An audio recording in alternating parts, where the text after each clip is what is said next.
Parsha Vayegash is set during the 7 years of famine that Joseph had predicted to the Pharaoh. And during this time period, Joseph's family, farther up north towards Israel, was starting to get starved, and they needed food, and they heard that you could get it in Egypt.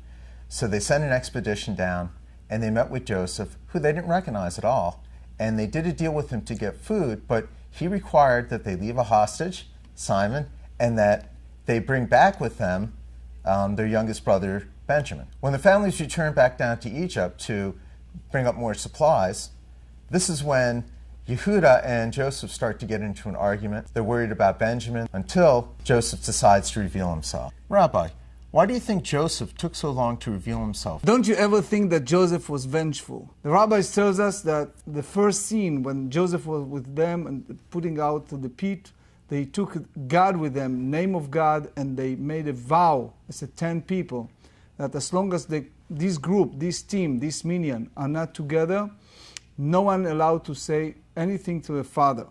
Joseph was waiting for a long time to have all this quorum, minyan, all the brothers together to annul that vow.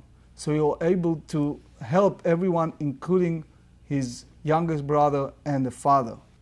So all these machinations with hostages and with demands and so forth and so on weren't about Joseph being angry with his brothers and putting him through hoops to get revenge. Joseph loved them, but Joseph needed to talk with them in their language. He knew if he revealed them himself too earlier, it will not be helpful. He will not be able to help the father and the brother and the whole family to put them together in peace and help them in the future.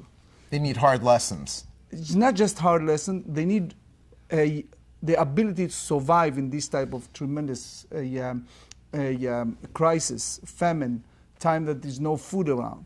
Joseph was very smart. He figured out the only way to do it in a certain manner, in a certain way, by bringing them together, take someone as a hostage and do all these things.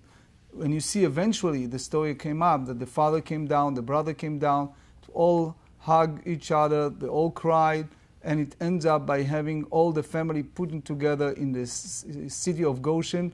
Everything turned out to be a very nice resolution to everyone, and Joseph was basically the savior of the family. And many lessons were learned along the way by everyone, weren't they? Not just lessons, it's a lesson from our own life in conjunction to that past. Here is an example. This is an excellent book and CDs by Mitch Albom, which is also a Jewish fellow, but it's about it's called Have a Little Faith. It's about the relationship between people and how two great leaders from Jewish faith and from other faith group analyze not only their lives, but the interaction, the relationship between people, between brothers. And as a result, they brought a lot of good to their constituencies and to the future generation. So it's another example in the contemporary life, how a person, especially a person in a status of power, can help. Imagine in the situation now in a country, if people stay just idly by themselves and really don't care and don't think about the future or the fellow man, what's happened to our country. We have to put together our great effort, especially this season, to help each other, to have a little faith, not only with our faith group and our God, but faith in each other and help each other come up with resolution in each other, and that's the way we'll be able to carry on. Joseph, without initiated all this idea of putting the family together and helping them, will never be able to survive. And that's the fact that Joseph helped them and Jacob survived and the family survived is such a deep lesson to our lives.